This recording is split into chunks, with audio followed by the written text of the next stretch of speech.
Here I have Samsung Galaxy A05, and today I'm going to show you how to copy contacts from SIM card to this device. So firstly you should go to the contacts application.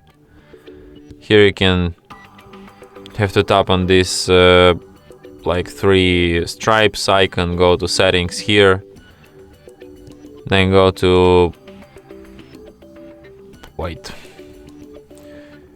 you just go to manage contacts, select import contacts,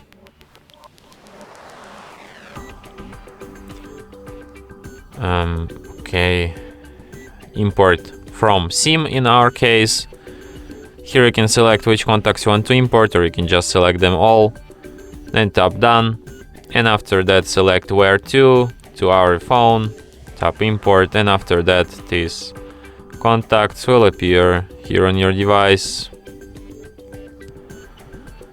So yeah, and that's it. Thanks for watching. If you find this tutorial useful, don't forget to hit that like button and subscribe to our channel.